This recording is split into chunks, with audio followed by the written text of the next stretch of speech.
Zdraví vás další epizoda vašeho oblíbeného podcastu Experti z gauče. Jsem tady já, Žanek, a můj souputník Lukáš. Čau, čau. Dneska je to speciální díl, protože poprvé v našich životech máme tady hosta, a to specialistu na Chelsea Tomáše. Ahoj. Čau, zdravím všechny. Tomáš není jen tak nějaký nazdárek. Vystoupal až třetí nejvyšší stupínek naší fotbalové ligy, takže určitě má co říct. Trošku vyspovídáme, řekne nám pohled na Chelsea a na její sezonu a samozřejmě se opřeme i o nějakou historii. Jdeme na to. Tome, co by nás první zajímalo? Od kdy fandíš Chelsea a proč? Chelsea fandím asi od roku 2004 a způsobil to vlastně přestup Petra Čecha z Rennes a ten klub mi od té doby přirostl k srdíčku a od té doby jsem jejich fanoušek. Výborně. Musíme zmínit i českou stopu Jirku Jarašíka. Co na něho říkáš? Klobouk dolů před jeho kariérou.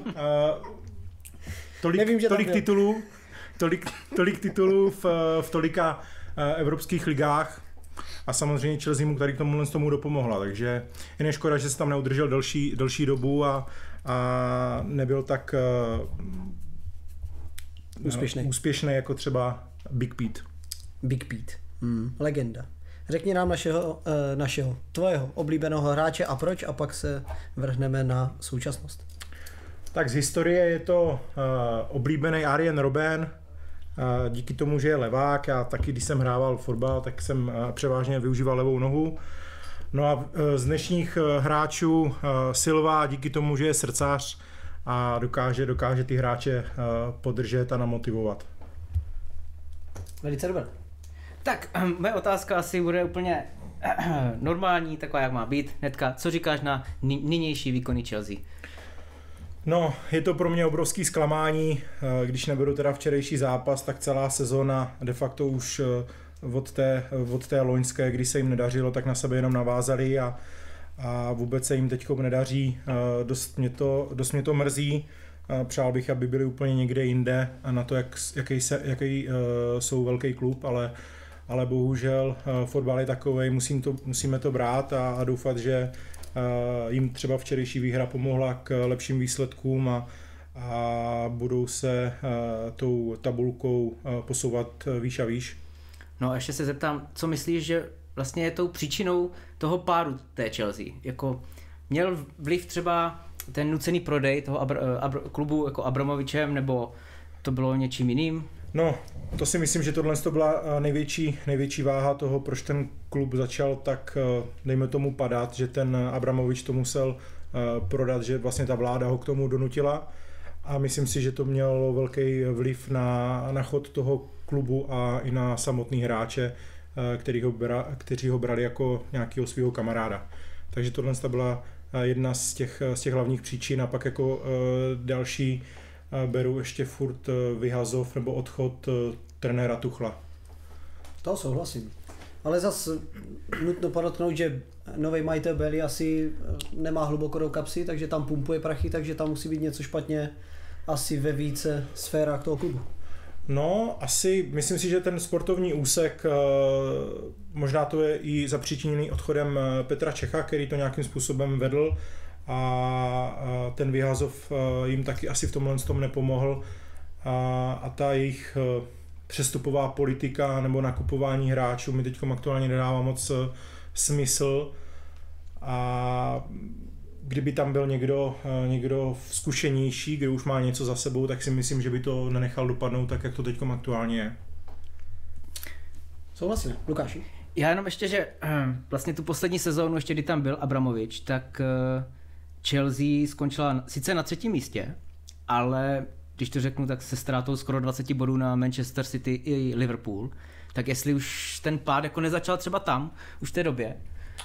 No já bych spíš vyzdvihl tady tyhle dva kluby, kterým se nebývale v té sezóně dařilo, nicméně Manchester City pokračuje s tou raketou dál a tam byl velký odskok vlastně od všech, nebo ke všem týmům od City Liverpool níž, jo, takže bych spíš vyzdvihl tyhle dva kluby, než že to bylo tím, že by se možná v tom klubu něco dělo, spíš možná už tam byly třeba nějaké menší náznaky od toho vedení nebo od té vlády k vedení a jenom se to provalilo o něco později. To asi jo, tak jako, že Roman nemůžeš být pořád na vrcholu a 3. místo je vlastně asi něco, za co by teď dali cokoliv. To určitě, ale jakože fakt ten rozdíl byl propastný, řekněme už, ale ta Chelsea vlastně byla, říkám 3., ale 20 bodů nebo 18 a 19 respektive, tak to už i tak to bylo prostě hodně, no, ten rozdíl. Je to dost. No a teď mi napadá otázka, takový Pochettino, je to ten správný člověk na přestavbu týmu? Dostal 2 roky, myslím, smlouvu a v podstatě jako jeho výsledky zatím, nemyslím v Chelsea, ale celkově v jeho kariéře, v podstatě co má za sebou. Zachránil Espanyol, myslím, že Southampton dotáhl na 8. flag. A v Southampton úspěchy, Tottenham úspěchy. No, jako jasně, ale byli třeba jako druhý, Tottenham byl druhý, myslím 2krát, byl ve finále Ligy mistrů. A v PSG se to jako nehodnotí úplně kladně, ta jeho jako stáž. I přesto, že teda jednou vyhrál, myslím. Povinnost titulu. Ale jinak v podstatě žádný velký úspěch jako asi nemá. Za mě teda. No spíš jenom, jestli na to máš jakože názor, jaký na něho a kdybys jako tam chtěl někoho jiného, tak kdo by tě napadl teď, protože moc volných dobrých asi není. Moc volných dobrých není. Co se týče současného trenéra, nepředstavoval bych si ho tam jako trenéra na delší dobu. Asi bych být vedením už uvažoval o nějaké změně. Frankie Lampard. Určitě, asi po 3.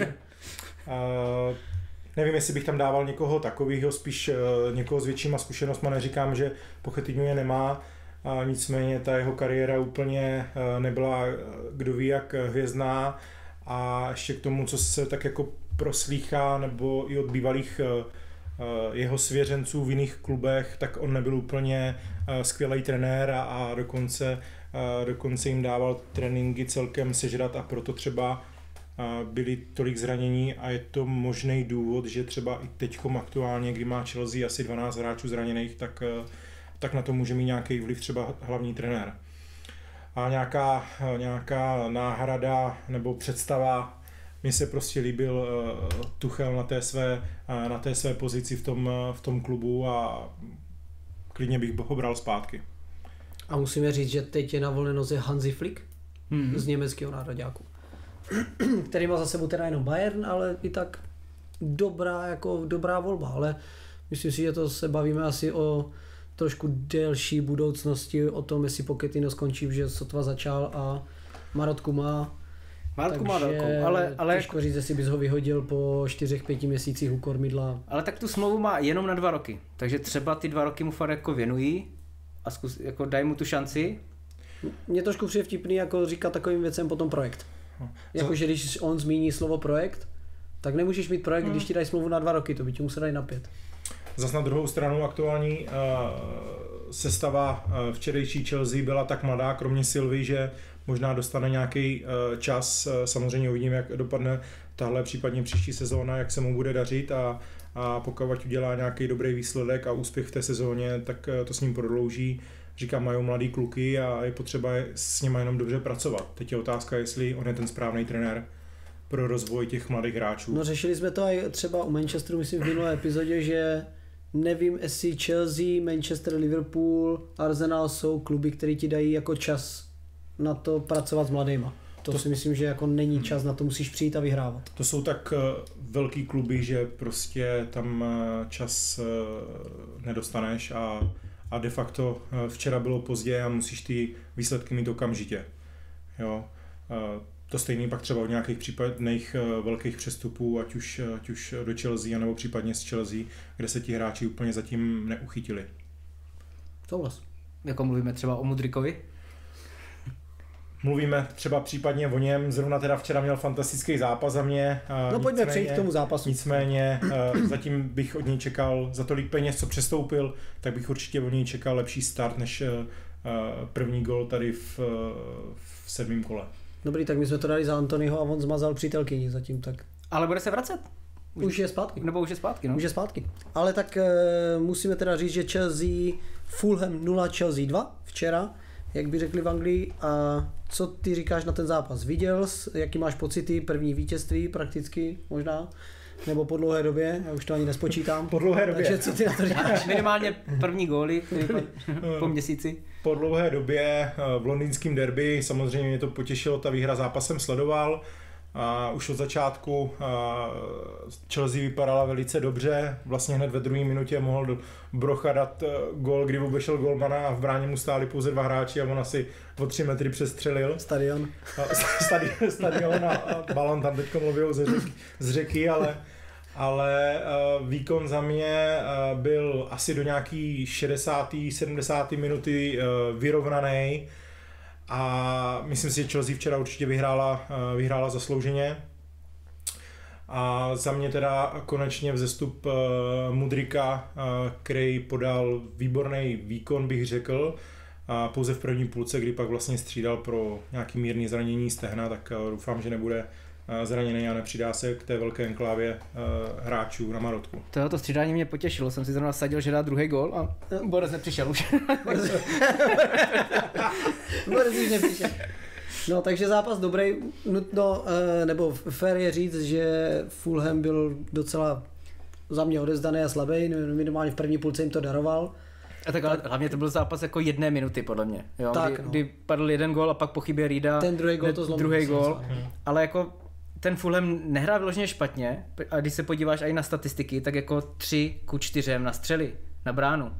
Takže jako ten zápas byl statisticky úplně vyrovnaný, ale bohužel pro Fulham oni jako ty jejich střely byly dost špatný, nebo respektive vůbec nebo nevýrazný, žádný jako velký šance nebyly, ale jinak ten zápas fakt byl vyrovnaný, akorát ta Chelsea vévodí v tom i v těch statistikách celkově, že ona si dokáže vytvořit spoustu šancí, žádný ale neumí proměnit, ale zároveň ani soupeře do těch šancí jako nepouští, což bylo vidět, protože Fulham se fakt do žádné nedostal.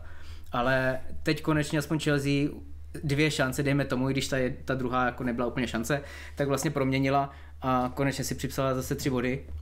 Takže určitě ano, v první půlce za mě Fulham byl marnej, vlastně neměl ani žádnou střelu na bránu, to se pak zvedlo se střídáním Viniciuse, který to trošku oživil a nicméně v první půli za mě Chelsea přehrávala soupeře a po 2 střelách na bránu, nebo v tom gólu toho Brochy, to spíš byl takový odraz, tak za mě zaslouženě vedla. A do druhé půlky už ten Fulham hrál trošičku aktivněji, myslím si, že dostali dobrý kouř v opůlce v kabině od trenéra a druhou půlku už tu Chelsea nepouštěla k tolika šancím, až teda na 1-2 šanci asi ve 63. minutě. A pak vlastně nastoupil Vinicius, který to trošičku rozhýbal, oživil a měl tam 2 šance hlavou, myslím si, že byly obě 2 hlavou a mohl něco z toho vytěžit, zaplať pámu, že Sanchez stál tam, kde měl a jediná kaňka na to mohla být v 62. minutě, kdy tam z malého vápna přihrával na velký a spletl si barvy, no, tak to bylo takový nešťastný. A pak vlastně z toho hned zápětí z breaku byla ta dvojšance Chelsea. Jinak za mě si to pak ve druhé půlce pohlídali, uhráli to, co potřebovali, už se nikam nehnali a už si prostě pohlídali ty 3 body, aby se posunuli v té tabulce vejš. Jako v podstatě to vidím úplně stejně. Já jsem hned od první minuty mně přišlo, že Chelsea i Fulham jako ve vysokém tempu se to prostě hrálo, ten zápas. Bylo to nahoru dolů, akorát prostě ten Fulham se fakt nedostal do jediné šance a ta Chelsea fakt jako nepřipustí ten soupeře k ničemu. Ale chtěl jsem hlavně zmínit ten Vinicius, bavili jsme se o tom před podcastem, že vlastně tam měl takovou zajímavou situaci, kdy na Silvu zaútočil chvatem na zátylek a VAR to neřešil.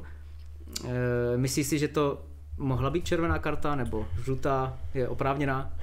No, za mě se určitě na to minimálně měl podívat VAR, protože podle mě to bylo úmyslný, možná až zákeřný na Silvu, že se zadu ho udeřil vlastně do zátylku zápěstím nebo předloktím a pak ještě do něj vžduchl, jestli si dělá legraci, že simuluje A ale žlutou ani nedostal. Žlutou dostal. Já si taky myslím, že nedostal. Nedostal ani žlutou. Aha, tak dostal jenom Andreas vlastně za keci. Za keci tam dostal. A tak... Což je ještě o to smutnější. Což je o to smutnější, že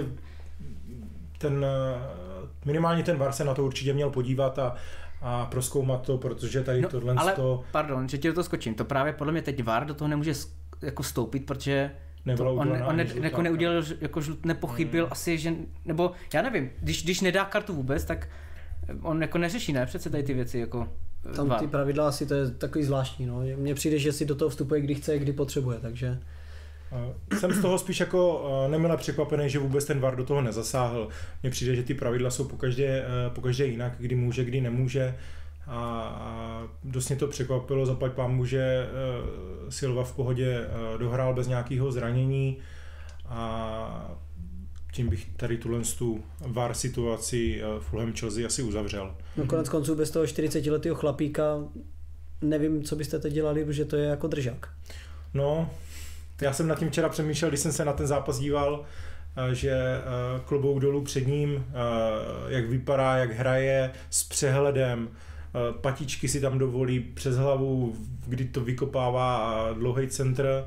Asi 2 takové situace tam včera měl a klobouk dolů před ním a doufám, že ještě nějakou 2, 3 sezóny by mohl pokračovat. Doufejme, že do 45 to tam doklepe, než my uděláme pár set přestupů.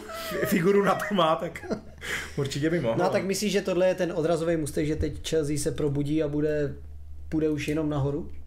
No já doufám, že jo, že ta sestava si trošičku teďkom sedne.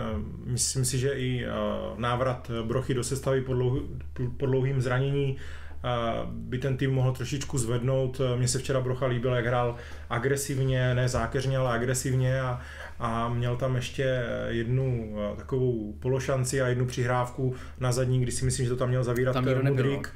A ten šel společně myslím s Gallagherem na přední a tam je škoda, že to nezavíral a mohl dávat vlastně další gól. Jo, takže za mě Brocha dobrý výkon a pak padl akorát vyčerpáním. Už dal prohlášení, že není zraněný, že je jenom prostě unavený a že je připravený na další zápas. Teď teda Chelsea čeká docela těžký období. Řekněme, že teď má Burnley, kde by měla uhrát 3 body jako s přehledem, doufejme. Poslední 3. A pak už ji čeká Arsenal, Brentford, kde by teda taky mohla něco udělat, ale pak Tottenham, City, Newcastle, Brighton a Manchester United. Což samozřejmě United taky neoplývá nějakou jako formou, ale za 6 zápasů třeba už bude úplně jinde. Takže si myslím, že těch těžkých zápasů teď čeká hodně. Má to vlastně do nějakého 6.12. hraje s Manchesterem, takže teď už čeká jako nepříjemný 2 měsíce. Takže úplně nevím, jestli jako tady ta výhra je k něčemu odstartuje nebo ne. No minimálně v hlavách těch hráčů se to doufám trošku zvedne. Ten rozpis zápasu je docela dost hnusnej pro ně. Nicméně třeba takový londýnský derby s Arsenálem si myslím, že není úplně o tabulce, ale pak je to o té motivaci do toho zápasu a o těch lidech okolo, jak se ti hráči v hlavách nastaví a v takových zápasech si myslím úplně neřeší roli to, jestli seš druhej z 11. ale prostě jak seš zrovna na ten zápas nachystaný. Každopádně na tu etapu těch zápasů samozřejmě dost promluví i to, jak ti hráči budou zdraví a případně jak se budou vracet zranění, protože jsem teďkom četl, že Chilwell by měl být ještě asi zhruba 8 týdnů mimo. Takže, 2 měsíce psali, no. Takže to je další taková negativní zpráva. Že ty měl formu zrovna. Teď měl zrovna formu, no. A tak Cucurella taky, i když překvapivě za mě na pravým beku, za mě hrál moc dobře, slyšel jsem, že to byl jeho nejlepší zápas za Chelsea, tak víc takových. Jako rozhodně bych jim nepřál teď třeba z Burnley zremizovat, protože to by si myslím je sundalo psychicky úplně nejvíc a neviděli by ten pokrok nebo i ten výsledkový pokrok a to by pro ně nebylo dobrý vzhledem k té sérii, co je čeká, takže... Asi jo, no, asi si myslím, že by se to zase zastavilo, ta včerejší výhra by najednou přišla vniveč a byli by zase možná zpátky a pak by záleželo na tom derby s Arsenálem, jak by k tomu přistoupili, jestli by uhráli nějaký bod nebo 3, tak by se od toho mohli vyzdvihnout, ale byla by škoda zahodit takovou možnost získat další 3 body a posunout se v té tabulce vejš. Jako myslíš, že teď Brocha ještě bude jednička? Jackson bude sedět? Po včerejšku si myslím, že jo. Že fakt hrál dobře. Jakože ten gól neberu, protože to do něho, tomu to kopli do nohy, to nic. Ale on to neměl ten zápas jenom o gólu, on hrál fakt dobře, on podržel balón, vyhrával souboje a celkově vlastně do těch pár minut před tím střídáním, kdy fakt byl unavený, tak si myslím, že odvedl dobrý výkon. No on vlastně, než se zranil, tak jako si myslím, že byl dobrý, pak byl zraněný dlouho, takže teď se do toho asi dostával, tak na to, že byl zraněný, oni říkali kolik, snad půl roku nebo kolik, takže myslím, že vypadal, že jako vypadal velmi dobře na to, že byl tak dlouho mimo. Jo, fakt mě překvapil mile a myslím si, že teď bude opět jednička v útoku v dalším zápase. Jako já jsem to tady říkal několikrát, že vlastně Chelsea dost hoří na té 9, že mají toho Jacksona, který sice je rychlej, má náběh, pohyb taky dobrý, ale to proměňování šanci je docela na bodu mrazu. Takže si myslím, že určitě asi bude na lavičce teďka už. No může být dobrý backup. Jasně, ale tak on jako nebyl špatný útočník vyloženě, ale prostě ty šance jako ne vždy proměnil, no bohužel, a to od útočníka očekává, že? Ale jako jinak veškerý ostatní parametry tam jako byly a bohužel pro něho teď s návratem tady nového útočníčka, tak se bojím, že fakt hrát nebude už. Takže pokud teda nezmění taktiku, což nepředpokládám. A pokud se nestane ještě nějaký zranění toho Brochy, že fakt by ho trápil nějaký sval, když doufám, že ne, tak si myslím, že bude jednička na hrotu, třeba překvapí a dá tam 2 nahoru. Uvidíme. A ještě malá otázečka tady. Palmer. Mně se docela líbí.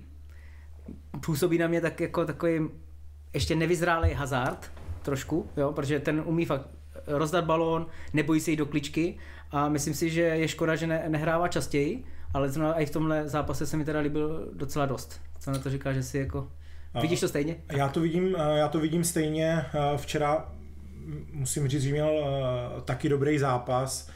Nevím, jestli je to vinou výkonu Fulhamu, ale hrál dobře, dovolil si 1-1, vlastně měl asistenci ke gólu Brochy a myslím si, že tady tímhle s tím zápasem by se taky mohl odrazit k lepším výkonům a ukázat třeba ve finále zpětně City, že možná měl dostávat víc příležitostí, nicméně, co si budeme povídat, kádr City je strašný.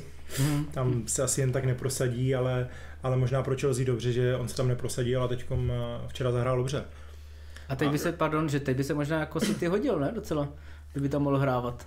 Teď tak jako mají Marotku, City má tu Marotku, tak asi i Josef by ho uvítal, jako kdyby se tam mohl zařadit.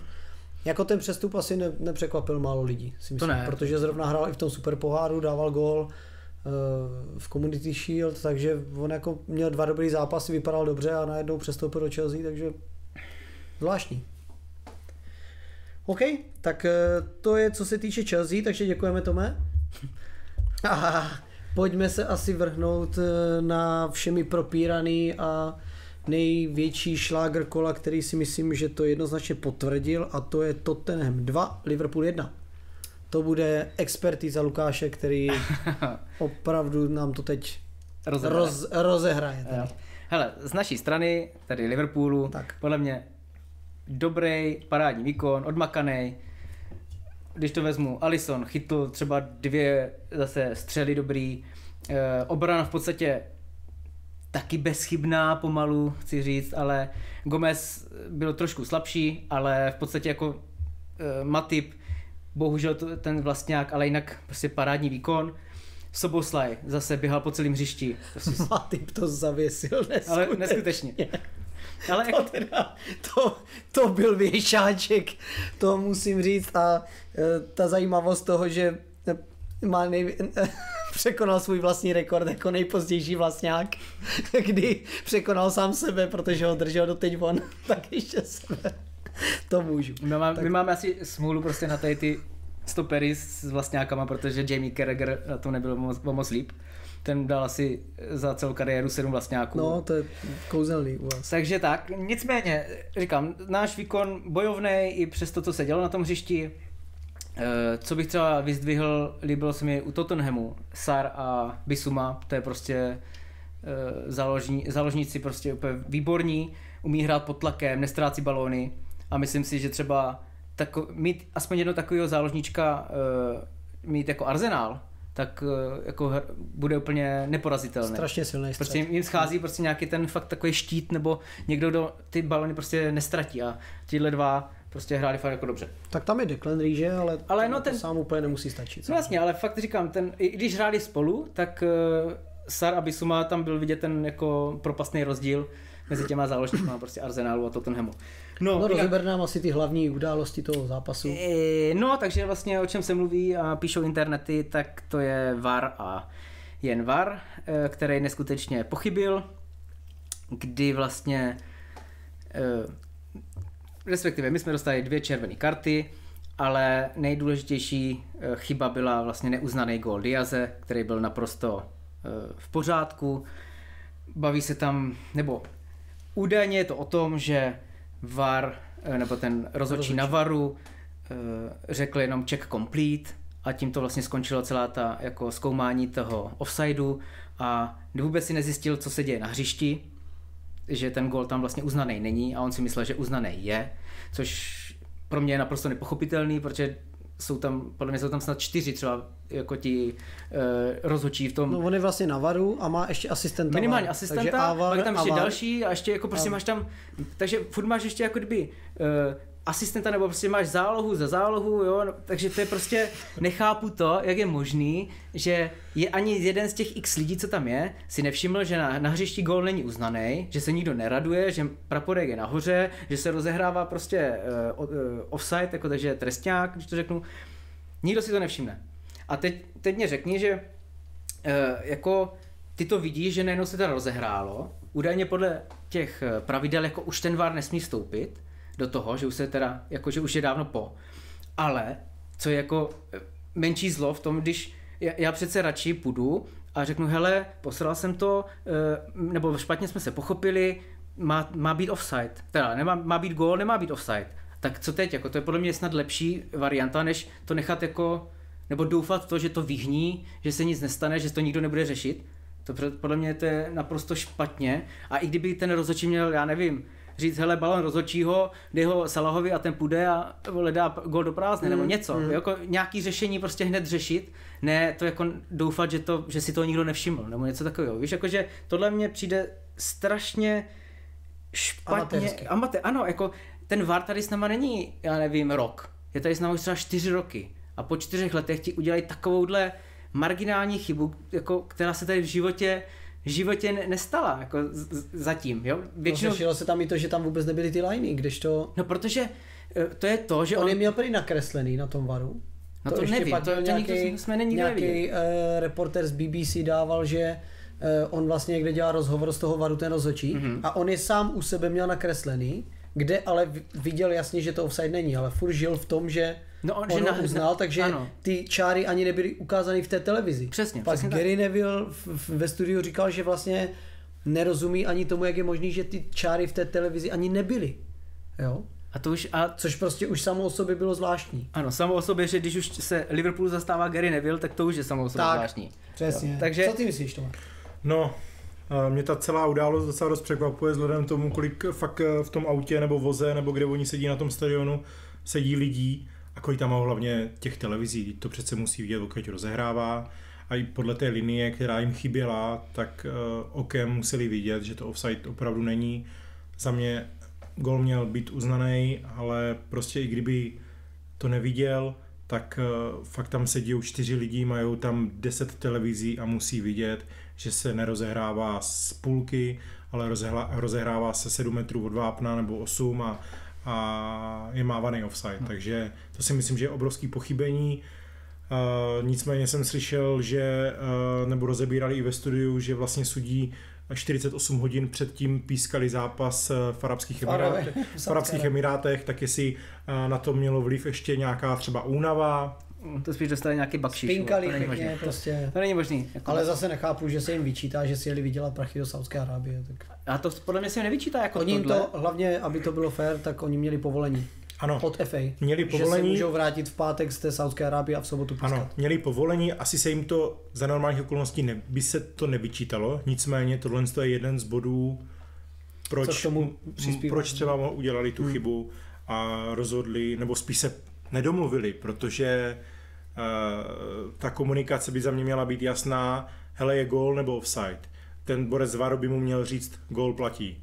A ne, že si potvrdí OK a vlastně ani jedna, ani druhá strana neví vlastně, co si potvrdili. A to jsme tady řešili, myslím, před sezónou, nebo ten první podcast, že jo, na začátku sezóny, kdy jsme řešili to, jestli se má tady ta rozmluva mezi rozhodčíma nebo VARem jako vysílat třeba naživo, aby slyšeli i všichni jako, že jo, celý stadion třeba. Rozhodčí byli strašně moc pod tlakem. To no jasně, ale podle mě by to třeba nenastala tato situace vůbec, protože by okamžitě všichni řekli, hele, ale tak jako co on řekl, neřekl, nebo podle mě na stadionu by se prostě ta mela úplně jako... No je zvláštní, že oni ještě probírali to, že vlastně se to chce zrychlovat ta hra, takže ani nechcou, aby VAR to zkoumal dlouho, chcou prostě to mít jasně daný, rozlišený, hele, offside nebyl, teda v tomto případě offside byl, dobře, jdeme dál. A to řekne jeden tábor nebo někdo z toho FA a potom vlastně se řešilo i to, že v zápase Everton-Luton, ke kterému se ještě dostaneme, tak dal gól Calvert-Lewin a jeho gól, jeho potenciální offside se řešil přes 3 minuty. Přes 3 minuty se nehrálo a VAR řešil, jestli to byl offside nebo ne. A pak ti tady u Diaze bude někdo říkat, že prostě chce se, aby ta hra byla plynulá, tak to prostě za 10 vteřin rozsekli. Je to šláger kola, je to o čelo ligy, tak si máš dát prostě, kdyby si měl na 5 minut. A volat si s vlastní mámou, jestli ona si myslí, že to je offside.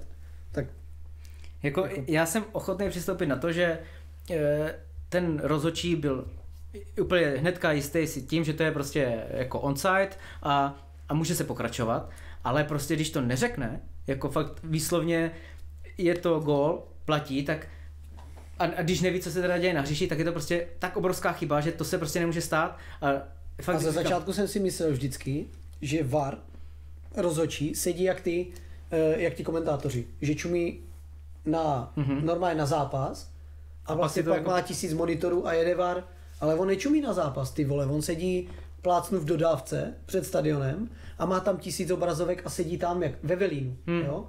Takže i to podle mě by se mohlo změnit, protože kdyby seděl normálně jak reportéři v hledišti a měl by akorát 6 obrazovek a ne 1, tak vlastně i v hledišti by rovnou naživo viděl na tom stadionu, že ty vole, oni se neradují a on jde rozehrávat. Jasně, ale tak to přece vidí i na těch 15 obrazovkách prostě asi ne, tomto. Asi ne, prostě no, ale jako, dobře, ale kdyby to byl jeden člověk, ale tam jsou prostě 4, tak ani jeden nevěděl, co se děje na hřišti.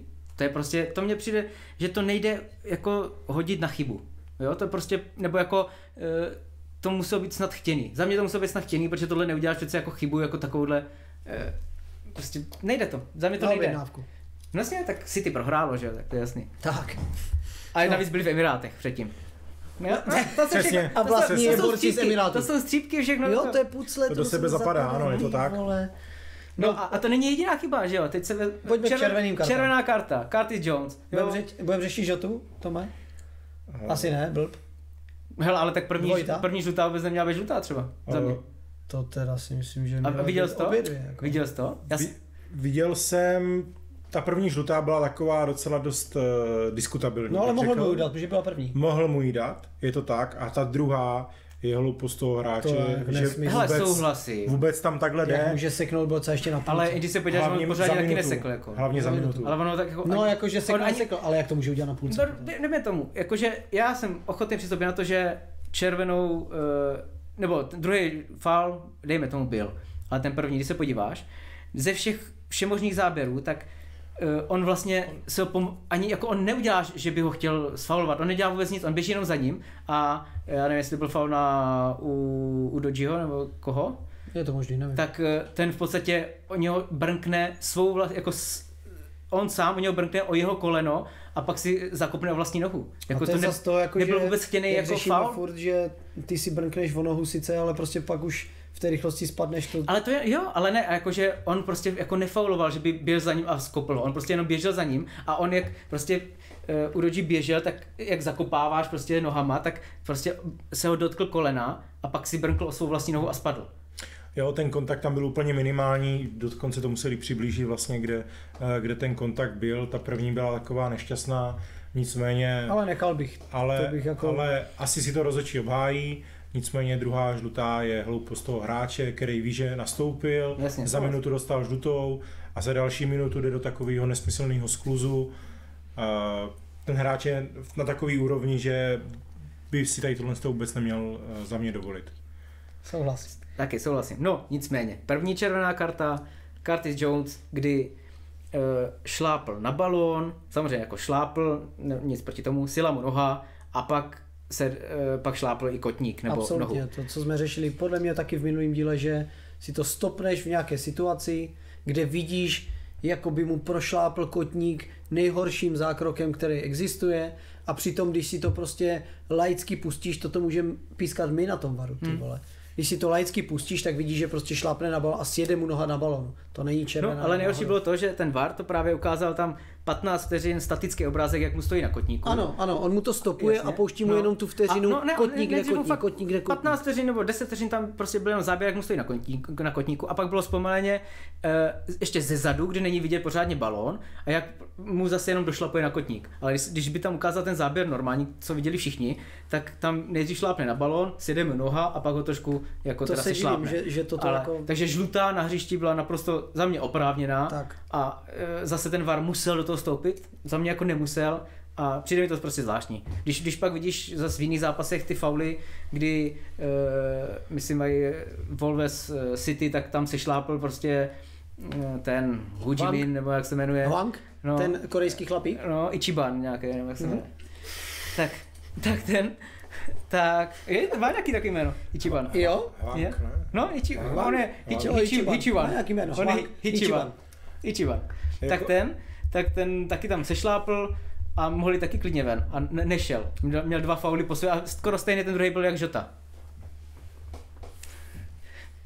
Jo, souhlasím, ale to je jiný zápas. Takže první červená je naprosto ne, druhá červená v pořádku.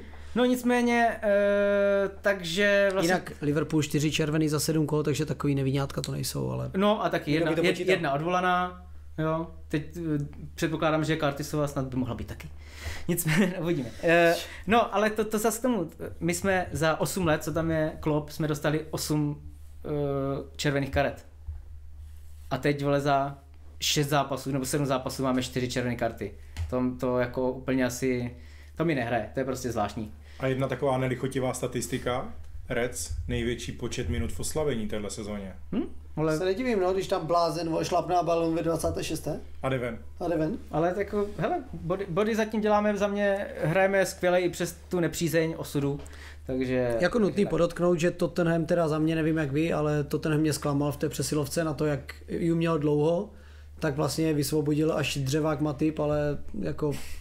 Hele, já jsem přesilovka slabota za mě. Před zápasem jsem si říkal, konečně bude tým, který prověří tu našu taktiku, kdy Klopp furt hraje toho invertovaného beka, kdy tam cpe klidně toho Curtise Jonese nebo jakýkoliv jiného záložníka na beka, a v podstatě za celou dobu nás prověřil Newcastle první poločas a jinak žádný tým v podstatě do nás vůbec jako nehrál a spíš byl zatažený, tak jsem si říkal, že ten Tottenham konečně to předvede a v podstatě ani v 9 lidech si nevytvořil pořádnou šanci. Jo, jako podle mě, když jsme hráli dalších 45 minut, tak oni ten gól nedají. To jenom fakt můžou být rádi, že ten Matip si to tam prostě takhle trestuhodně zavěsil. Jinak fakt Tottenham mě strašně zklamal. I ten Son, který hrává docela dobře, tak mně přišlo, že krom toho gólu, tak v podstatě nebyl vidět, byl takový unavený, na mě tak působil a vlastně taky šel dolů. Takže fakt z toho Tottenhamu jsem byl zklamaný, protože fakt jsem věřil, že něco předvede a že to bude nějaký pěkný zápas jako souboj, a bohužel ty karty to úplně to změnili a ten zápas nakonec nebyl vůbec takový šláger asi, jak by mohl být. Za mě teda. Mohlo to být jako pěkný špíl.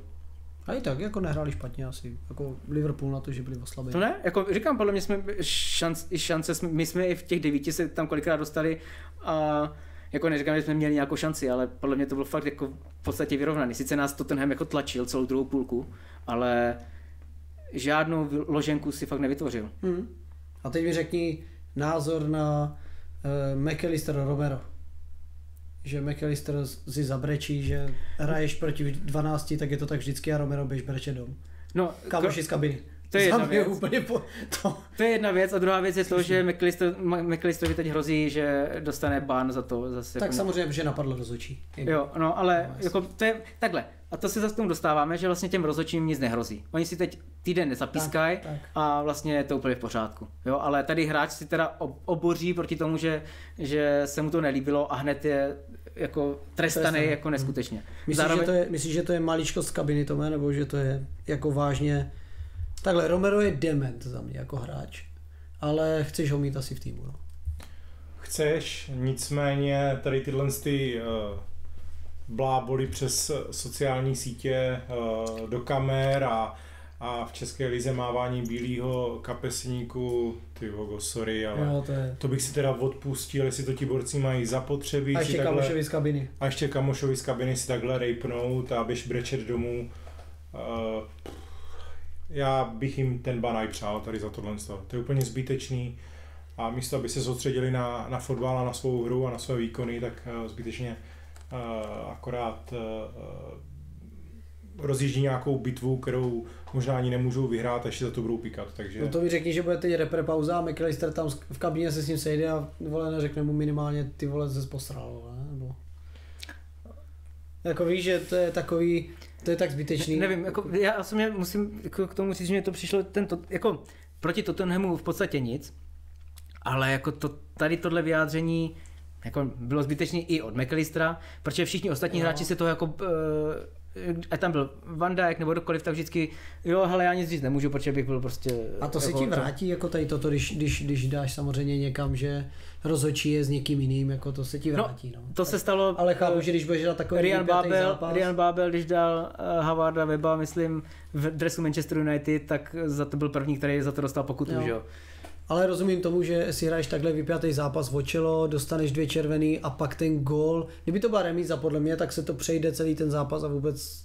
To nemyslím si, tohle bylo fakt tak velká chyba, jako která jako tady ještě nebyla. Jo, ten offside jo, ale víš, že i toto, že neměl by ani jako touhu to napsat, třeba ten McAllister, kdyby to bylo 1-1, protože byl prostě evidentně zklamaný z toho, že to prostě fakt nedopadlo nakonec. A já chápu asi ty hráče, že v tom mají prostě body do tabulky a pak třeba nějaký prachy prémie a hrajou fantasy. A přesně hrajou prostě bodování a zničí to tolika fanouškům po celém světě. Nicméně tady tyhle bitvy bych prostě úplně, ať bojujou na hřišti a ne mimo a tam by to mělo zůstat. Viděl jsem i rozhovor s Virgilem, poprvé se mi líbil asi, že byl úplně v klidu, spíš to hecoval, že jako stane se, jsem hrdý na kádr a jdem dál a vyhrajeme příště. Ale to všichni, no, takhle. Jako a někde jsem mi četl, že jestli to někdo tuhle nepřízeň osudu dokáže otočit v plusový body, tak to bude Jürgen, takže je dost možný samozřejmě, že teď se to celý jako obrátí. Hele, jako musím říct, že už se nám to stalo tuhle sezonu několikrát, že už jsme prohrávali nebo jsme měli červenou a zatím fakt jako ten tým ukázal neskutečnou sílu, takže já jsem jako spokojený. Bohužel tohle nás může, třeba nejhorší na tom bude, když tohle nás bude stát třeba titul, kdybychom zase byli už několikrát o 1 bod nebo o 3 body za City. Fakt se to stalo několikrát v sezóně 18-19, kdy jsme prohráli o bod, protože já nevím, teď myslím Rodri dával ruku, ale nikdo to nepískl a takovýhle věci. No i v naší sezóně oblíbené, když Gerard uklouzl na banánu. To si asi pamatujeme všichni. To si pamatujou doteď a sociální sítě oblítávají furt tady tyhle videa, že on vlastně nevyhrál nikdy ligu, sice ligu mistrů, ale ligu nikdy, že si tady z toho trošičku pokazil to renomé. A zase na druhou stranu myslím si, že je čeká ještě spousta zápasů a pokud chtějí, tak si to uhrají, vždycky to je jenom na nich, takže... A City taky prohrálo, takže... City taky prohrálo, takže to je 1-1. No a jenom jsem ještě chtěl říct, co mě strašně pobavilo, když teda Matip si dal vlastňák, tak Pedro Porro normálně se rozbil, radoval se, všichni se radovali, jak kdyby teda vyhráli ligu mistrů, ale Pedro Porro si sundal dres a začal se tam úplně... jako u vlastního gólu se takhle radovat a sundat si dres je podle mě trošku přáňka. nevím. Možná v 96. tě to strhne, ale nechci to úplně hodnotit. Já teda nevím, jestli bych si jako, kdybych viděl, že si tam Lojza vole Zustupeč dá vlastňák a já se budu radovat a sundám si dres. To mě jako... To je možný. Třeba měl vsazeno, taky ve fantazii. Třeba měl vsazeno jakože na to, že Matip dá vlastňák, že ten si je dává někdy. Nevím, no. to mě strašně pobavilo, no. No je to... Jdeme dál. Dáme si další šláger kola, který probereme asi za 10 vteřin a to je Manchester United 0, Crystal Palace 1. Budeme si říkat o tomhle zápase vůbec něco? Má cenu tohle rozebírat? Nebo je Erik pod tlakem? Řekněme si. Očividně vůbec. Je tam projekt. Mně přijde, že on je úplně klidný, i přesto, že ty výsledky se nedostavují. Takže... Jako já jsem smutný z toho, že on staví mladý, dejme tomu Pelistri, Hannibal a podobně, ale za mě to nejsou mladí typu prostě Rashford, Rooney a tak, takže ty jsou zhruba o 1230 úrovní pod něma. No potky, takže... neřekněme potky. No Rooney, jako víš, když dáš jako mladý, ale Rooney, Rashford a tak když začínali, tak to byli úplně jiní mladí než toto, jako jo, že tohle mi přijde, že jsou mají průměrňáci, který je tam dáš, protože nemáš kus nějaký do sestavy, anebo je tam Martial, který se rozběhne asi jak já, tak leda tak, jo, ale prostě toto nejsou borci, který já bych chtěl hrát, absolutně. Jo, ten Pelistri hrál skoro celý zápas a vlastně nebo hrál 60 minut, co předvedl nic, jo, na to, jak bojuje o sestavu a nehraješ Garnáča, který sice dobře, když hraje od začátku, je to slabší, ale pořád prostě ten borec umí udělat vítr. Jo, je to asi jediný tahový hráč, který tam momentálně je. No, co k tomu zápasu? Hrůza, jako vždy. To nejhorší, co se fandům mohlo stát, vyhrát 3-0 v poháru, který nikoho nezajímá, jako je ligový pohár, abys potom prohrál 1-0 v lize, která je nejdůležitější, takže to je škoda. Højlund podle mě musí být velmi smutný z toho, že nedokáže dostat balón od svých spoluhráčů do vápna, neustále je zády k brance, borca na zádech. Prostě to je ale taky způsobem, jakým on hraje. A nemá servis, absolutně. To jasně, ale on bohužel si ho prostě ti obránci hlídají, protože ví, že může být nebezpečný, když by ten balon měl jako... A celkově ten výkon je sterilní, prostě měli jsme v celkovém důsledku 82% držení míče. To je nesmysl. A nevytvoříš z toho nic, jo. Nebyla žádná moc gólovka, byly 2 střely, co chytl Johnston. Byla jako nic. No v podstatě jste měli snad, jestli vidím dobře, 4 střely jakože na bránu. Bruno tam vystřelil, Johnston to chytl, pak myslím Højlund nebo někdo, takže 2 zákroky, nic, co by jako mělo, neumí prostě přidat pod kotel, neumí prostě to aspoň vybojovat, když jim to nejde. Je to jako teď hrajou Ligu mistrů aktuálně s Galatasaray, myslím si, že jsou schopni znovu prohrát, protože prostě není tam nic. Nevím, jak to vidíte vy? No, kdybych to mohl hodnotit, tak bych si před zápasem sadil na jasnou jedničku. Nic proti Crystal Palace, ale United by měli doma přejet, jak zmrzlou řeku a držení míče 80-20, střely 19-8, ale jenom 4 na bránu. To je hrozně málo. S tou sestavou, jakou vyběhli United, OK, ale furt by si myslím, že by je měli porazit 2-3-0 a ne utrápeně prohrát 0-1. Asi možná Kaňka, opět VAR, měla být ruka, asi za mě. Já si taky myslím, ani neskoumáno. Neskoumáno, přesně tak. Opět nevím, jak jsou ty pravidla. Prostě pokaže jinak. Takže... Ale to je právě o tom. Ty ruky, oni si tam vymysleli tolik těch pravidel, nebo co to může, proč jo, proč ne, že vlastně jako fakt nevíš. To je takový rozhodnutí, že může být na obě strany. Já jsem vlastně i co se týče toho offsideu jsem nezmínil, co jsme brali ten Liverpool, tak ještě existuje, který je prej zavedený, teď nevím, jestli ve Španělsku nebo v Itálii, poloautomatický VAR. A na mistrovství světa bylo. Tak, to je ono. No, oni to odmítli. Ano, oni to odmítli, v FA to odmítli, že to do anglické ligy nechcou a to je vlastně, jak když si představíš gól kameru, kde vidíš ten 3D pohled toho balonu a toto, tak to samé je na offside a používají to v sérii a oni to odmítli. Tak to by se nikdy nestalo. Tak nevím, kdo to říkal, ale někdo právě tvrdil, že to vypadá, jak kdyby ti rozhodčí furt na tom chtěli mít tu kontrolu, aby trošku mohli Oni tát za tu nitky, kontrolu jo. ale mít nemůžou nikdy, protože oni zaprvé se skovávají, ti na hřišti se skovávají za VAR a ti na VARu dělají chyby. No, takže oni nad tím nikdy kontrolu mít nebudou a ty vlastně dneska už nemůžeš rozhodčímu říct, jde do prdele, ty rozhodčímu nemůžeš nic říct, dokud nejseš kapitán.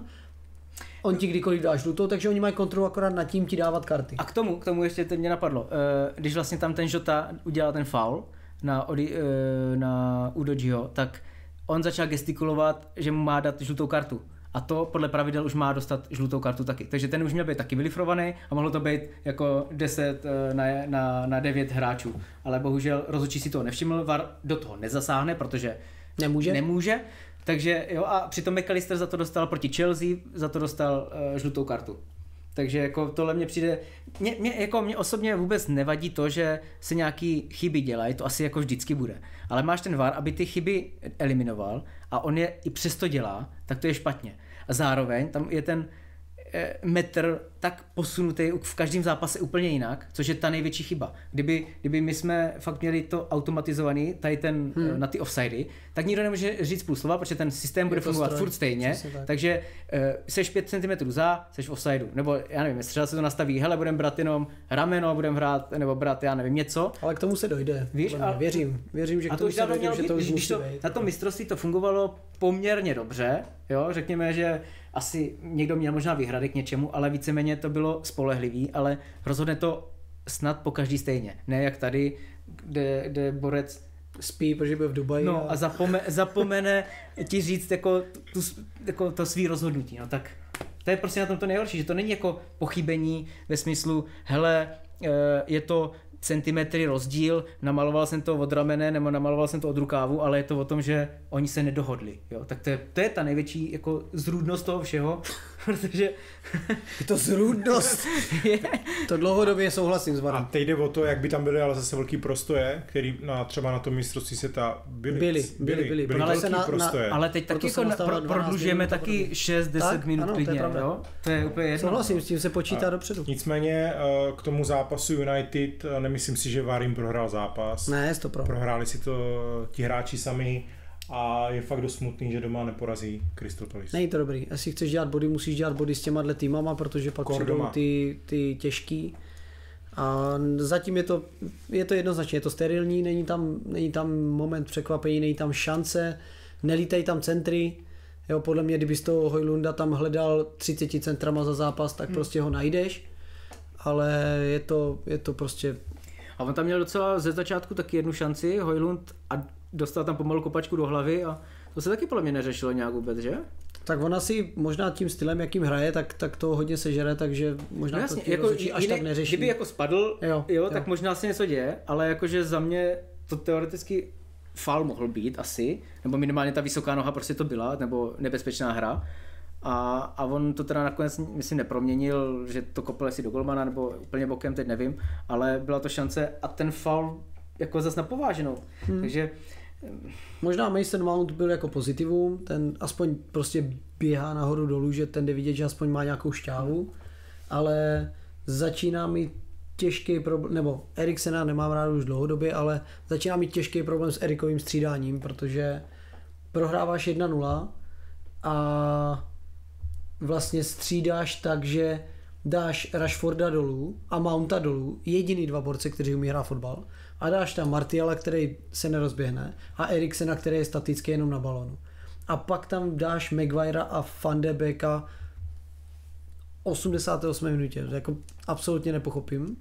Jako taktiku toho střídání. Prohráváš 1-0, tak za mě jako v mých očích, jestli prohraju 2-0, nebo prostě 1-0 je úplně fuk, tak tam nemůžu dát Donnyho na 2 minuty a Harryho Maguirea, protože nevím, Varane si byl unavený, jo, tak nesmysl. Hlavně jsi jednou Manchester United a hraješ doma a prohráváš s Crystal Palace, tak to by jako, tam musíš podat prostě nějaký výkon nebo zkusit to, jako to střídání nějaký, jenže jestli má, on nemá moc jako na výběr. Asi ne a rozhodně jsem jako i rozladěný, musím říct za Amrabata, jako protože za mě to je střední záložník, která jsem myslel. Teď hraje furt na kraji obrany, asi protože není Luke Shaw, ale prostě to je borec, který byl přemotivovaný až na půdu, všechny strkal rukama, zahazoval za lineu, ale prostě jako fotbalově nepředvedl nic, jako si řekněme. Jo? A To je to, co mě trošku děsí, že to vypadá, že to je další kopyto do sestavy úplně. Kdybych si představil, že bude vedle sebe s Maguirem, tak je jako konec v naší obraně. Takže tím bych asi tenhle nezáživný zápas ukončil a můžu jenom doufat, že to bude lepší a lepší, což se ukáže v dalších kolech, protože náš los čítá nepříjemné zápasy. A to je Brentford, Sheffield. Takže já doufám, že tyhle 2 nepříjemné zápasy vytěžíme aspoň 6 bodů, jinak jsme na tom dost bledě. Tak, přejdeme volně ke kanonádě. Aston Villa Brighton. Šlágru tohohle kola Aston Villa Brighton 6-1.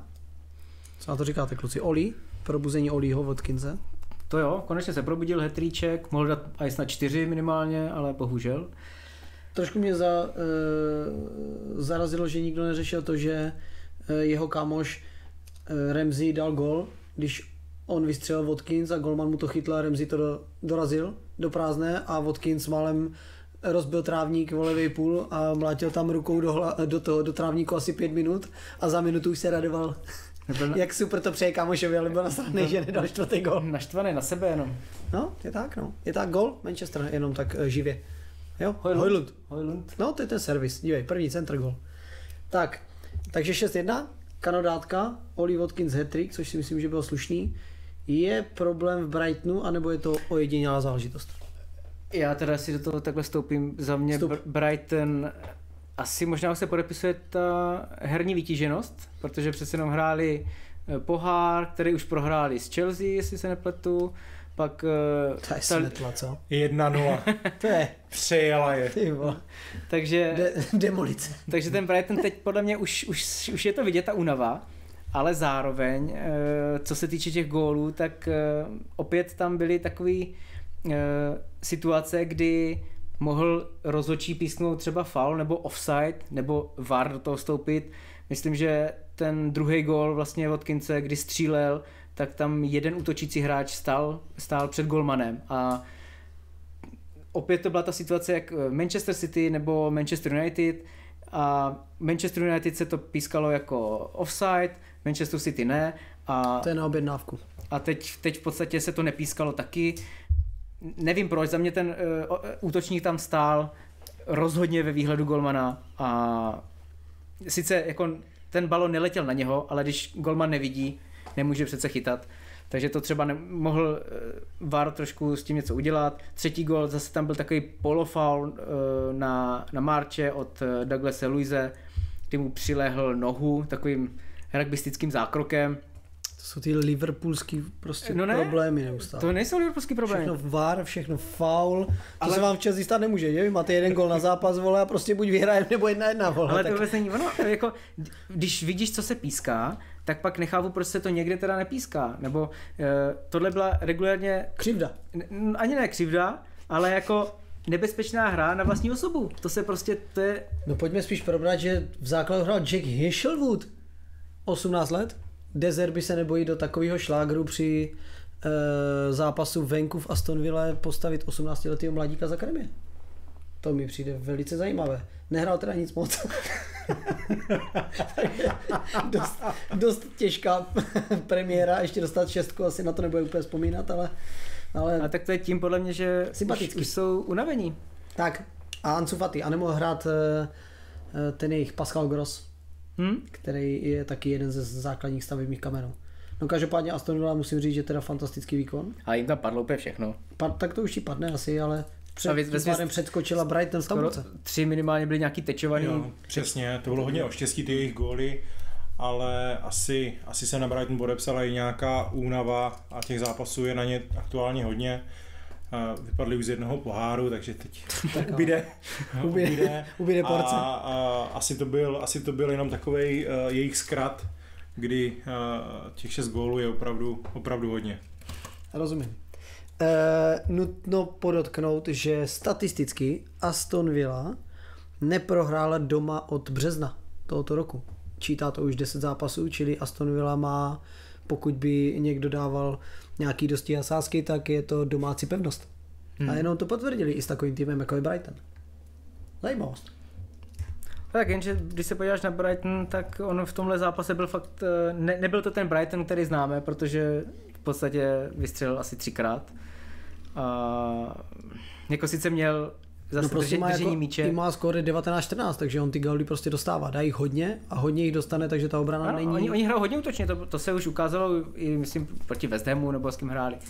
Je to na nich vidět, ta útočná hra je tam a bohužel k jejich škodě to může být tak, že některý tým na to umí hrát a odpovědět.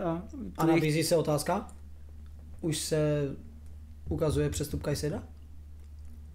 Že mi jako chybí? Brighton pustil a tím pádem ho chybí a je tam jako díra? To je otázka, no. Myslím si, že na té své pozici jim tam chybí. Určitě. Pro Blues dobrý kup jim chybí a nevím jestli by v tomhle zápase jim nějakým způsobem výrazně pomohl nebo ne.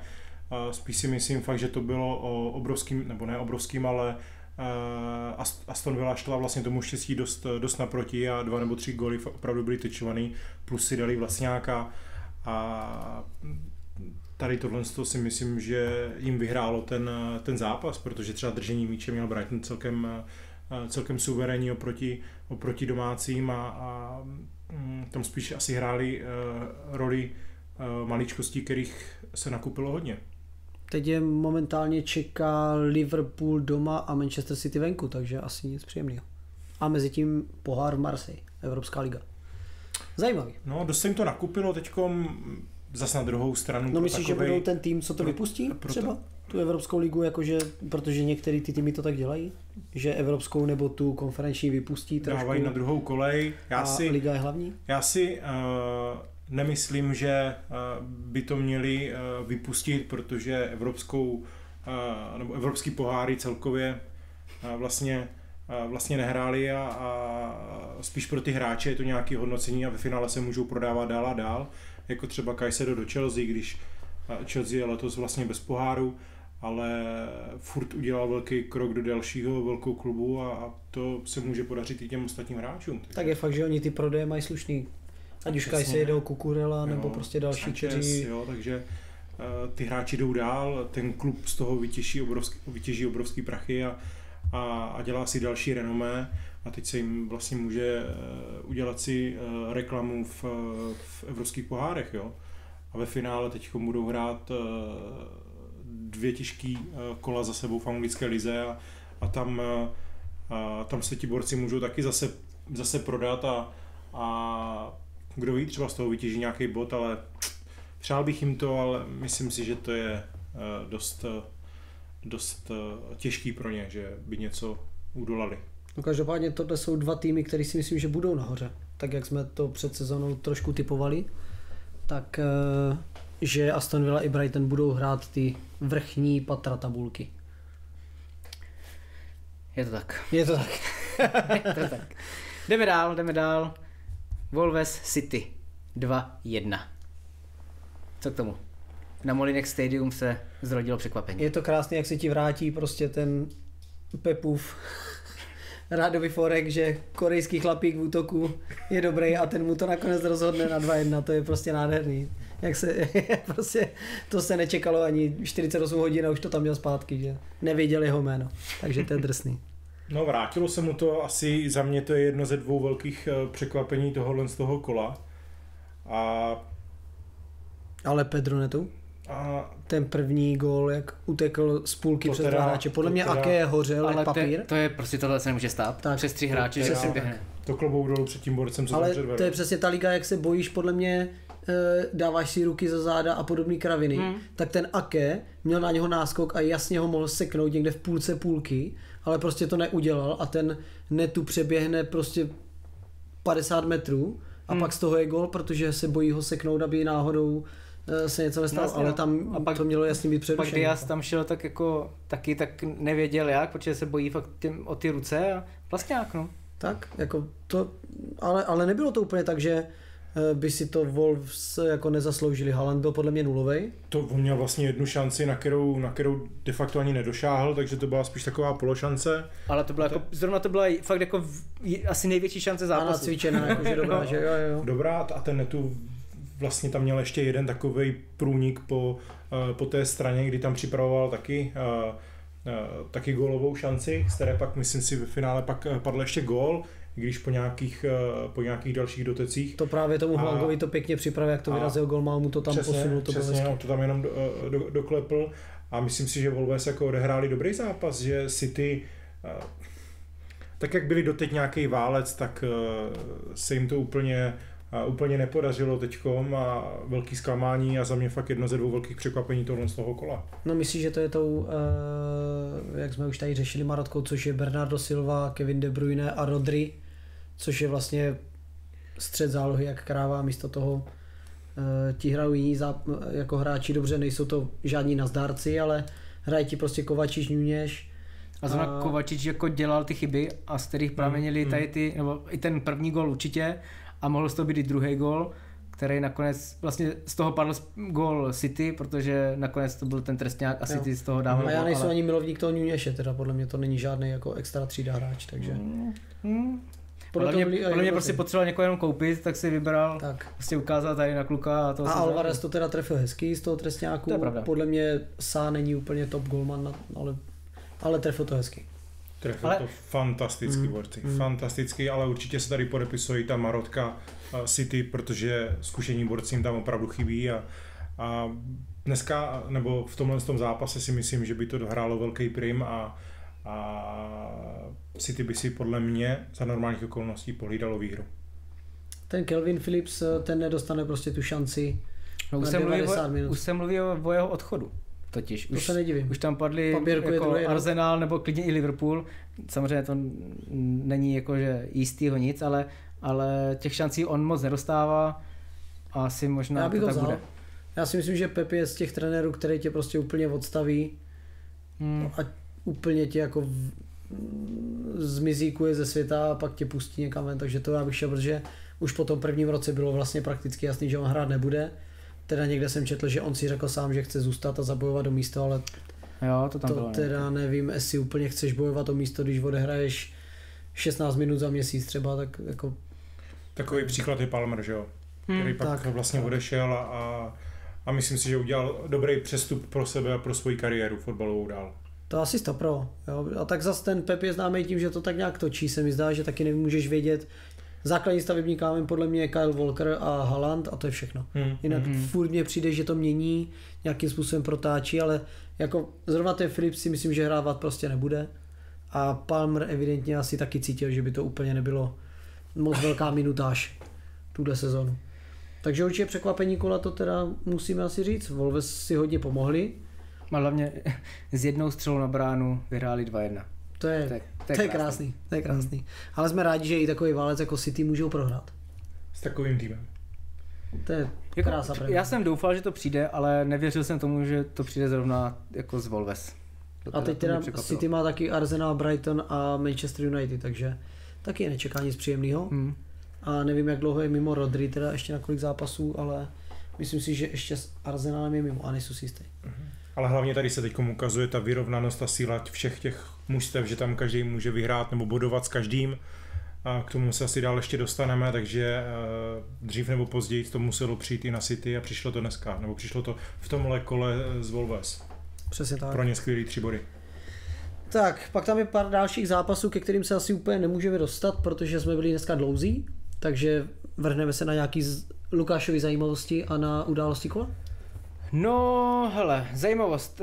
V podstatě mám asi jenom kauza Sancho. Asi vypadá, že Sancho opravdu opustí Manchester, protože ta jeho docházka na tréninky nebo ten jeho přístup k tréninkům je prý hodně špatný, nebo je, respektive i v Borussii byl hodně špatný, takže... Teď už se to dostává na povrch. Ano, přesně tak, takže si myslím, že jeho dny jsou sečteny v Manchesteru, protože on se nevypadá, že by se chtěl omlouvat. Je smutný, že Erik mu zakázal si dát kuře z rýží s ostatníma z týmu, že si to musí dávat sám, prostě je to takový nepříjemný, už tak to musíš jet suchý a, půjdeš do kouta. A prostě a teď to jíš sám ještě s uklízečkama tam, tak nic moc. Ale smazal si Instagram. A ještě k tomu smazal to muselo být hodně sledujících minus, takže žádný reklamy a tak. Třeba je to jako první krok, jak se vrátí do kádru. Takhle, zrovna teď bych hrál jako v těchto zápasech a v téhle době, takže je škoda si to s Erikem rozházet teď, ale chápu, že si musíš stát za svým. Co říkáš na výrobce dresu Aston Villa? No hele, tam už jsem si to všiml před jako nějaký zápas zpátky, kdy oni vypadali splavení, jak kdyby běhali, já nevím. Jak kdyby byl slejvák a kráva, takže... Jakože takhle, tenhle víkend pršelo hodně, jo, to v každém zápase bylo vidět jako fakt každý zápas anglický počasí, ale oni byli mokrý už jako jenom vylezli. A stěžuju si na to hlavně i ženský jako tým Aston Villa, protože u nich to vlastně... Tam jsem to zaznamenal nejvíc. No, jasně, tam to bylo hezký. My jsme mokrý tričko a nejenom mokrý tričko, takže nevím, co to má znamenat vůbec takové jako... No dneska jsem dokonce četl, že už to vypadá na odchod od toho sponzora, že to je nějaký sponzor jako jakože to no dělá name. jako sponzor jako... To je, no ten výrobce, jo? Já jsem... Nike, ale oni mají nějaký, vole, nevím, Jimmy Floyd Hasselbank, sponzor, místo Nikeu. A ten je výrobce těch dresů a právě proto je to tak úplně durch. A dneska jsem četl, že už zvažují, že vypoví smlouvu a přejdou k někomu typu Diadora nebo Kappa. Prý už je to opravdu jednání, no? Odchod od toho partnera. No, tak to se nedivím, protože jako stěžovali si po tom prvním zápase hned, že mají dres 5kilovej na sobě, tak prostě si ti blbě běhá všechno. A tak já si pamatuju doby, kdy jsme se takhle divili tomu u Arsenálu, že jo, 2-3-4, ale ano, to byla ta mastička. To byla Arzenovka. No. Ale oni jsou fakt takhle jako kompletně, no. Jsou splavení, no.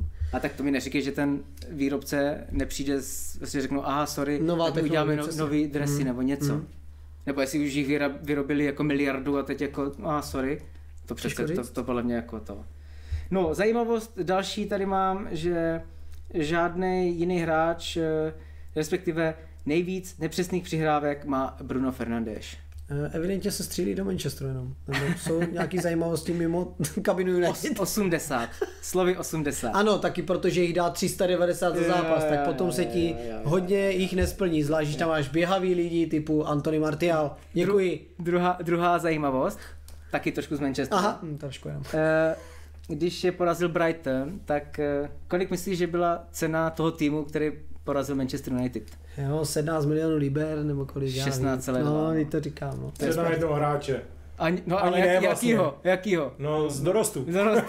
Říká potrefená husa z miliardového kádru.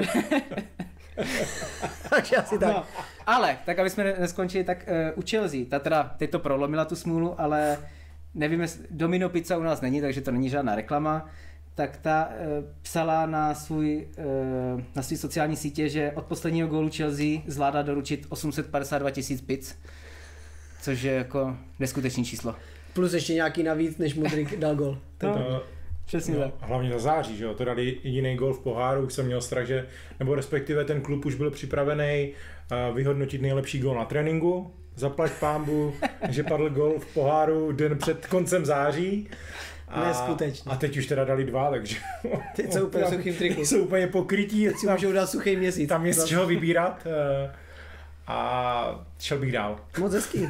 No. A pak asi poslední taková to, že liverpoolská zajímavost, tak v podstatě nynější záložní řada, což je Gravenberch, McAllister, Szoboszlai a Endo, tak už za těch 6 zápasů nebo 7 v podstatě se podíleli na 6 gólech a v minulou sezónu se naše záloha ve složení Fabinho, Henderson, Milner, Naby Keita a ten Chamberlain, tak se podíleli na 7 gólech za celou sezónu. Takže už teď je vidět určité zlepšení. Určitý posun. Přesně tak. Takže... Endo nevím, na čem se podílí, podle mě jenom na tom, že zařívala. Já jsem třeba myslel, že Endo bude hrávat každý zápas, protože my v podstatě teď nemáme žádnou jako fakt 6.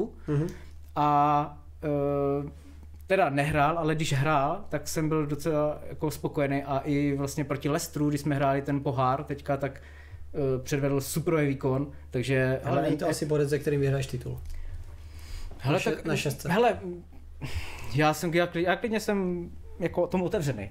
Jsem tomu otevřený, aby jsme vyhráli. Další zajímavost, coufal můj zápasu, prožívá fantastické období, 2 asistence, teď 3. můj zápasu, Souček byl prý 2.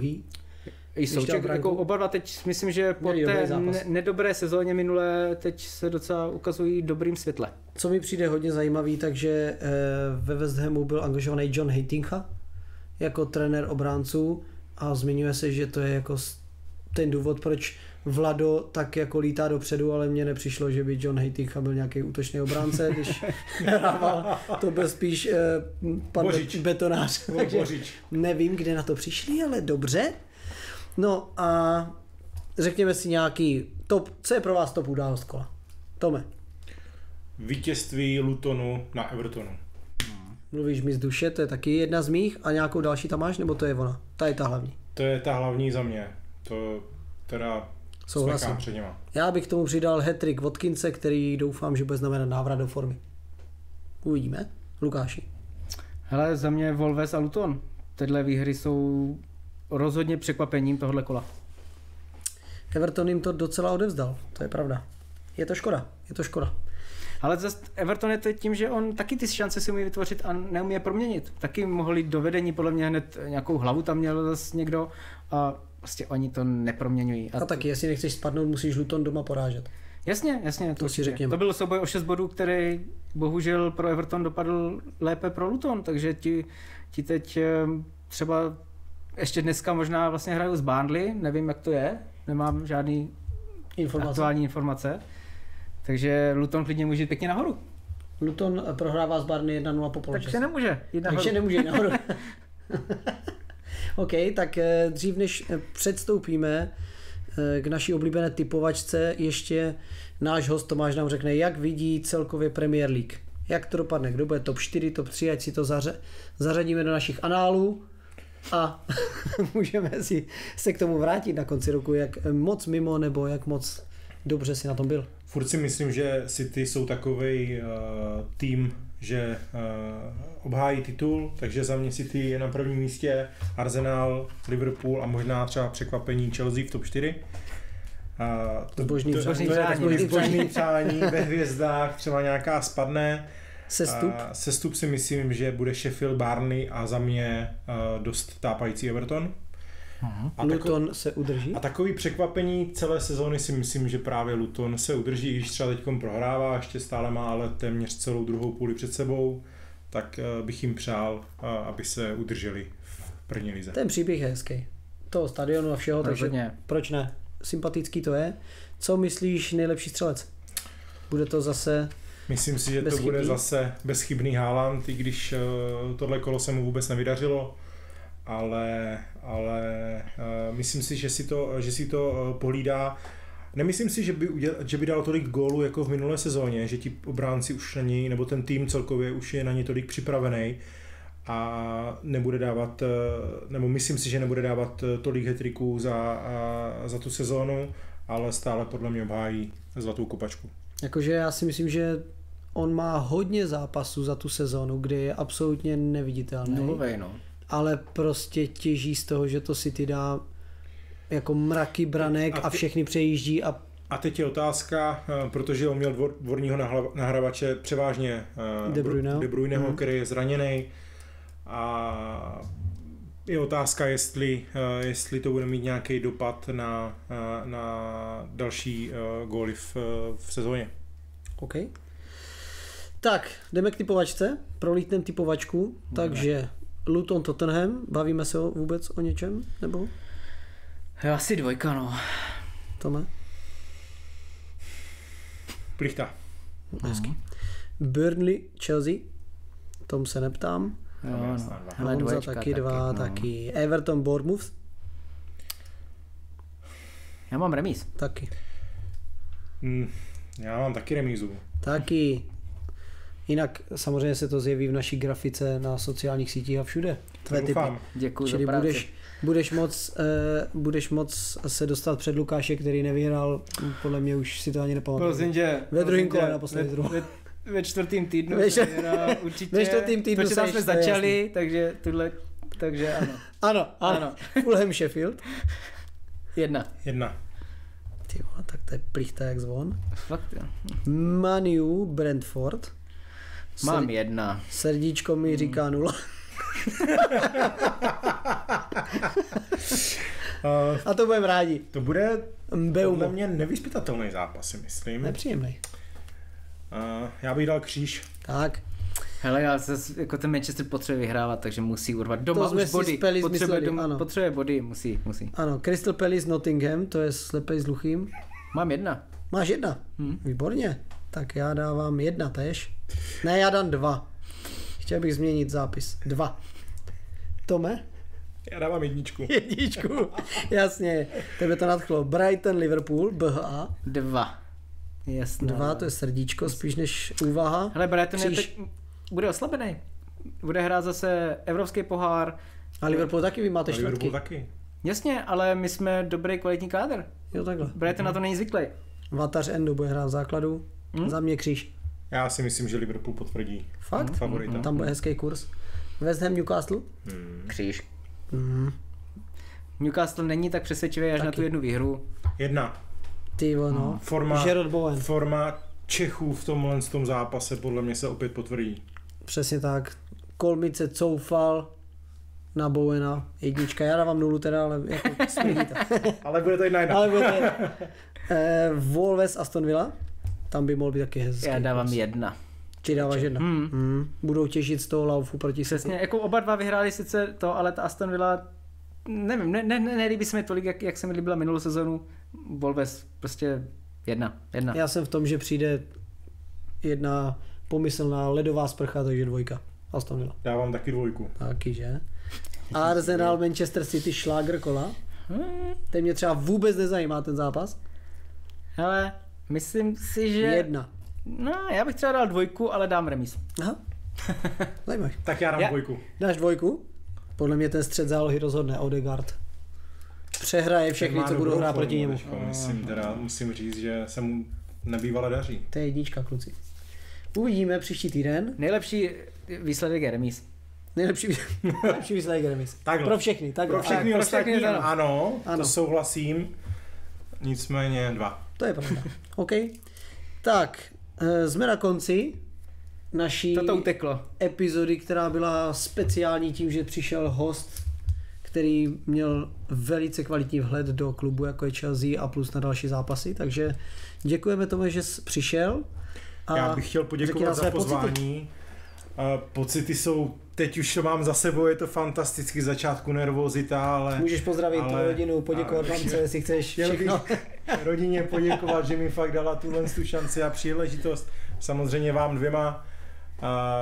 A díky za to, že děláte takovýhle podcast a hlavně, ať se vám dál daří a slyšící přibývají. Tak, je potřeba sdílet, sledovat, odklikávat a pořád, kdo chce merch, zatím má smůlu, ale kdo chce nálepky, těch je dost. Takže si jen řekněte. Tak, takže sportu zdar. A fotbalu zvlášť.